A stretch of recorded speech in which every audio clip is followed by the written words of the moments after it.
السلام علیکم ناظرین، جہانزیب عباسی ایک نئے یوٹیوب پروگرام کے ساتھ حاضر ہے۔ سپریم کورٹ آف پاکستان میں دو موضوعات جس کے اوپر بات کریں گے۔ پہلا، لاپتہ افراد کے حوالے سے ایک پٹیشن دائر کی گئی ہے سپریم کورٹ آف پاکستان میں، اس پٹیشن میں کیا کہا گیا ہے، اور دوسرا عسکری فور کراچی میں ایک کثیر منزلہ عمارت کی تعمیر کے حوالے سے کیس تھی۔ یہ کیس بنیادی طور پہ کیا تھا اور اس میں آرگیومنٹس کیا ہوئے یا کورٹ کی جانب سے کیا کیا سوالات اٹھائے گئے۔ تو سب سے پہلے تو آپ کو بتائیں کہ چیف جسٹس قاضی فائز عیسیٰ کی سربراہی میں 3 رکنی بینچ نے کراچی عسکری فور میں کثیر منزلہ عمارت کی تعمیر روکنے کے خلاف درخواست کے اوپر سماعت کی۔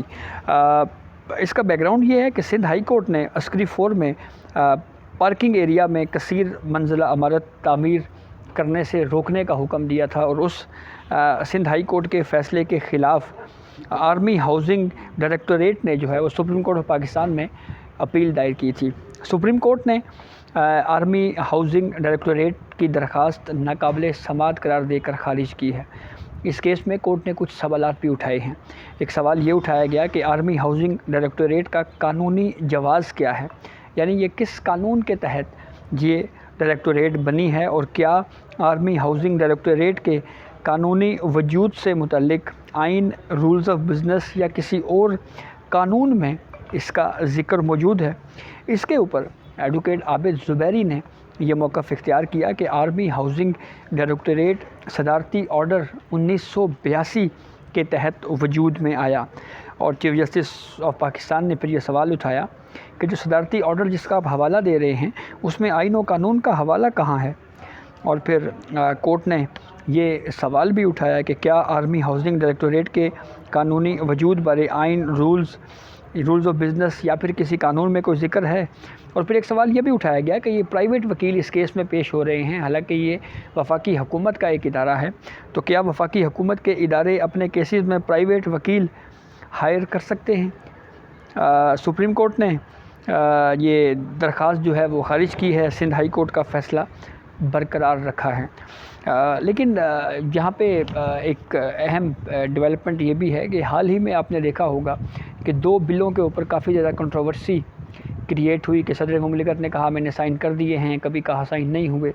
اس میں سے ایک بل آرمی ایکٹ اور ایک آفیشیل سیکرٹ ایکٹ بھی تھا۔ تو آرمی ایکٹ میں جو لیٹسٹ جو ترامیم ہوئی تھیں اس میں نے ایک ابھی دیکھا ہے، ایک جنگ اخبار میں 19 اگست 2023 کی خبر ہے، اور اس میں جو آرمی ایکٹ میں ترامیم کی گئی تھی اس میں یہ کہا گیا تھا کہ پاک فوج قومی ترقی اور قومی یا اسٹریٹجک مفادات کی سرگرمیاں بلا واسطہ یا بالواسطہ شروع کر سکتی ہے، اور اس کے لیے اس کو وفاقی یا صوبائی حکومتوں کی منظوری درکار ہوگی۔ تو یہ ایک طرح سے ان ایکٹیویٹیز کو آرمی ایکٹ کے ذریعے ترمیم کر کے اس کو اس میں شامل کیا گیا ہے۔ دیکھنا یہ ہے کہ اس کیس کا کیا امپیکٹ پڑتا ہے، کافی اہم کیس ہے، اور بالخصوص جب اس کا ڈیٹیل ججمنٹ آئے گا تو وہ بھی کافی اہم ہوگا۔ دوسرا معاملہ لاپتہ افراد کی بازیابی سے متعلق ہے۔ ایڈوکیٹ اعتزاز حسن لطیف کو سپریم کورٹ آف پاکستان میں آئے، انہوں نے ایک پٹیشن فائل کی۔ اس پٹیشن میں اگر ہم سٹارٹ میں پڑھیں تو بظاہر تو یہ لگتا ہے کہ جیسے وہ لاپتہ افراد کی بازیابی سے متعلق ایک پٹیشن سپریم کورٹ میں لے کے آئے ہیں، لیکن اس کی ڈیٹیلز میں جب جائیں تو اس میں یہ واضح ہوتا ہے کہ وہ پولیٹیکل رہنما، وہ پاکستان تحریک انصاف کے وہ سیاسی رہنما جو پریس کانفرنسز کر کے انہوں نے پارٹی چھوڑی، یا وہ رہنما جو پہلے کہیں غائب رہے پھر منظر عام پہ آئے، وفاداریاں تبدیل کیں، یا وہ جنہوں نے وفاداریاں تبدیل نہیں بھی کیں، وہ کچھ بتا نہیں رہے کہ وہ گئے کہاں ہیں۔ تو اس کے لیے اعتزاز حسن صاحب نے سپریم کورٹ میں ایک درخواست دائر کی ہے، اور اس درخواست میں یہ موقف اختیار کیا گیا ہے کہ ایک کمیشن تشکیل دیا جائے، اور کمیشن جو ہے اس کو اتنا امپاور ہونا چاہیے کہ اس میں ایک سٹنگ جج کو شامل، اس کو ہیڈ کیا جائے، اور وہ سٹنگ جج جس کی میعاد سپریم کورٹ میں بطور جج کم از کم 2 سال کی ابھی رہتی ہو، اس کو اپوائنٹ کیا جائے، اور وہ جو ہے وہ اس کا جائزہ لے، اس کا تعین کرے کہ یہ ایگزیکٹلی کیا ہو رہا ہے۔ بلوچستان کے لاپتہ افراد کی بازیابی کا بھی کچھ حوالہ دیا گیا کہ لاپتہ افراد بلوچستان میں بھی کافی زیادہ ہوئے، پھر اس کے بعد دیگر بھی کچھ کیسز کا حوالہ دیا گیا ہے، اور پھر اس